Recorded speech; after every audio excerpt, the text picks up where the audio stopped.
Hello. Here's a headline for you. Labour MP Rosie Duffield claims her own party are making complete idiots of themselves over trans debate and says it's driving voters to the Tories. Is this new? Here's a photograph of Eddie Izzard, a well-known and much-loved comedian campaigning for the Labour Party in Wales in 2015. I'll get back to him later. But if you want to see an example of the Labour Party making itself a bunch of complete idiots, I'd say it goes back even further than the problems they're having now. All right, let's carry on. You see, the BBC and many others in the media are telling us that Johnson is going to be mashed, or rather the Conservative Party is going to be mashed in the May elections. I don't think so. Of course, I could be wrong, but I think enough people are worried about this trans thing, and Keir Starmer saying the following. A woman can have a penis. Look, I'm not... I don't think we can conduct this debate with, you know... Sorry, have I offended you in some way? No, it's just... No, I just...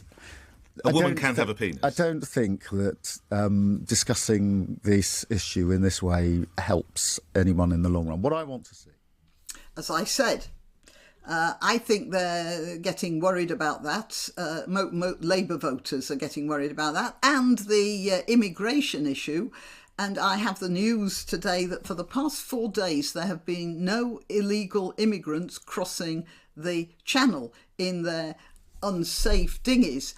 And I don't think it's entirely coincidental that that was when Priti Patel was bringing in her send them all to a holding station in Rwanda idea. Got a lot of traction in the news, usually outraged from people like our Archbishop of Canterbury, but now I'm getting sidetracked. OK, so Rosie Duffield said that Labour voters are going to either vote Conservative for the first time in their lives, or they're just not going to turn up to vote at all. And I can imagine that's possibly more likely. The Canterbury MP has been subject to online threats, you see, because the socialists are so heartfelt and heartwarming and sweetness and light, aren't they? Online threats, and branded a transphobe after she stated that only women have a cervix. So, you see, it is transphobic to state reality. To continue, she has also previously claimed that self-identification as a woman might not be appropriate for entering women-only spaces.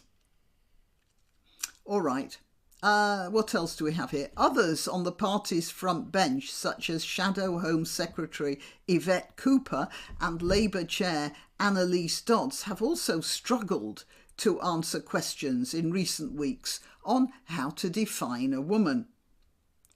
Meanwhile, Boris Johnson's recent intervention into a row over transgender athletes appeared to put further political distance between the Conservatives and Labour on trans issues. The Prime Minister said earlier this month that he didn't think biological men should be competing in female sporting events. Duffield said, "It is horrible to have to criticise your own party." No, it isn't. That's what you're supposed to do. But that's not socialist orthodoxy, is it? It's horrible to have to criticise your own party over and over again. I've been trying for 2 years, so only 2 years. So 2 years was 2020. That photo of Eddie Izzard was from 2015, and she only just woke up 5 years later. That's bad grammar. Never mind. I'm not going to reshoot that. It's horrible to have to criticise your own party over and over again. I've been trying for 2 years to have conversations privately. So she was even being discreet about her worries even then. And now I am speaking out. Well, better late than never.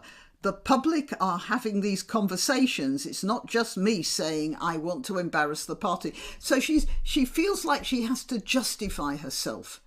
She's saying, look, everyone else is talking about it. I'm not the only one. And I'm not trying to embarrass the party, by the way. Well, I'm afraid when you've got to justify yourself to tell the truth, then there's something wrong with your party. I mean, seriously wrong, not just a few minor issues here. When reality is not important for a political party, it's nothing. And I don't know, Animal Farm, they had that, didn't they, now come to think of it? It was what the party said it was that was important, not what it actually was. All right. It says here, also suggested that Labour's approach to the trans debate was pushing long-time supporters away. Well, yeah, that's a repetition. I have spoken to second-wave feminists.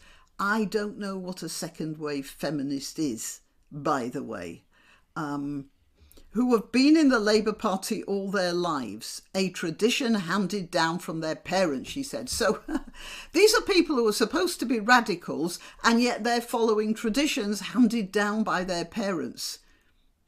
That's a good example of radical thinking, isn't it?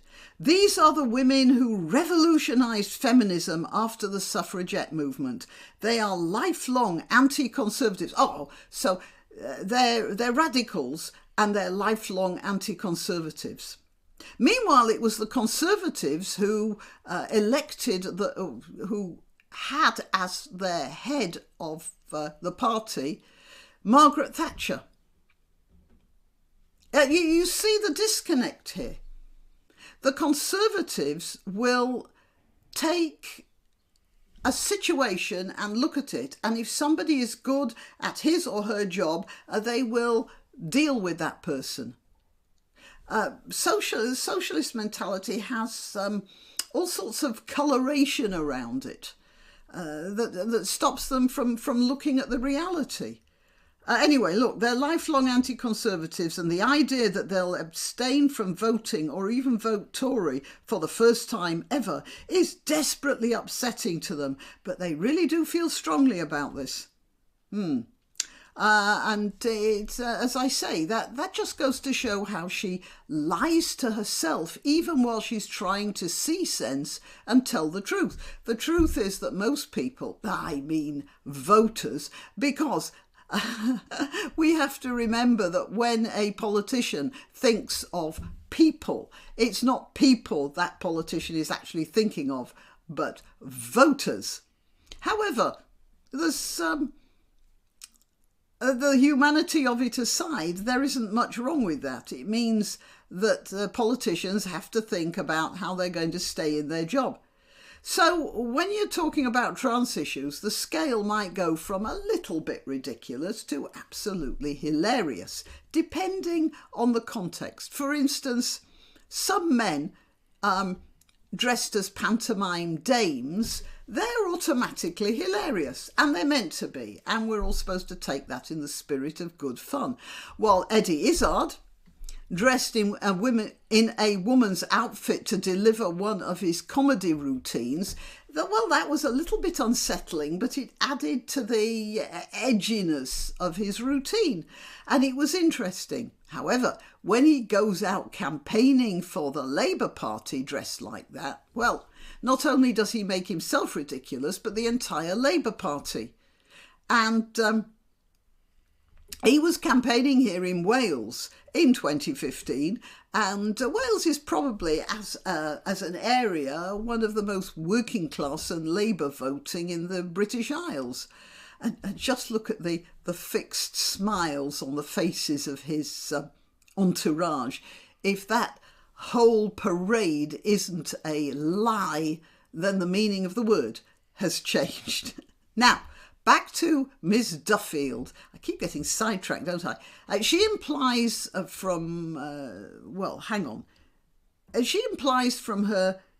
her statement about, lifelong anti-conservatives and second-wave feminists that that these are the women who revolutionised feminism after the suffragette movement. They're lifelong anti-conservatives, and the idea that they'll abstain from voting or vote Tory is horrible. But just look, while they were being lifelong anti-conservatives, Margaret Thatcher was being Prime Minister. And there was nothing in the Labour Party that was even close to that sort of capability. And it wasn't only Labour women who advanced the cause of feminism. I'd say Margaret Thatcher did a pretty good job all on her own. And the Labour Party hated her for it. And they turned her into a monster because she wasn't the right sort of feminist. I would also respectfully remind Miss Duffield, and that's not a sarcasm, by the way. I disagree with Miss Duffield politically, but I do appreciate that she's showing a tremendous amount of courage by sticking her head above the parapet and exposing herself as a target, not to the enemy, but to her own side. But I want to remind her that the first female MP ever in the House of Commons was Nancy Astor, and she was a Conservative again. And if we look at the composition of the present cabinet, we'll see that it contains a lot of people that people like her just can't see when they're looking at it. Yeah, because they will not acknowledge that people in the Conservative Party will accept any sort of person of whatever colour, ethnicity, religious belief or whatever, provided that they are good at their jobs. Whereas in the Labour Party, there's a filtering system. If you don't parrot a certain line, then however good you might be at the job, you're not accepted. And that's why they hated Margaret Thatcher so much. Socialists talk a lot, but they don't seem to follow through on that sort of thing. Well, they also have a habit of stealing other people's history. For instance, like the idea that only socialists thought of feminism. And the thing about Duffield is that as admirable as she is, she doesn't even recognise that. And that's because she just assumes that socialist equals good. Socialism is a wonderful, lovely ideal, but it is an ideal. When you regard hope as being more material than fact, or when you think that belief trumps evidence, like the trans issue, and when you force yourself to consider socialism can overcome human frailty and selfishness, then you can also make yourself into such fertile ground for all this nonsense that's surrounding definitions of what's a woman. And for the benefit of those who wish to make more of what I've said than I actually did say, by the way, I have to put it here that I'm not referring in any way to genuine transsexuals. I actually know, and most genuine transsexuals know, that they resemble women, but they are not actually women. However, they wish to live as women, and within certain limits, they can do that. They can't, in my opinion, take part in women's sports, except maybe chess. Possibly. Anything that requires tests of physical limits. Most genuine transsexuals agree with me on that one, from what I've seen of comments under my videos. Okay, so what I was talking about was men in skirts. And oh God, you've got to qualify yourself so much. And not men who wear the sort of skirts that the Scotsmen wear. All right, I think I've given my opinions about Miss Duffield. I am Graniopteryx. I am on YouTube, Rumble, BitChute and Minds. When I upload a new video, I let you know about it on Twitter, Gab and Parler, where I am at Graniopteryx. Please push that like button. Share the video, subscribe to my channel and support my channel if you can. And that's it. See you next time. Why not treat yourself or a favoured relative or friend to these magnificent examples of merch? The mugs and t-shirts come in the Graniopteryx design or Granbo with a firearm or the more deadly knitting needles. Go to www.graniopteryx.com and whatever platform you're watching this on, please click like, subscribe and share.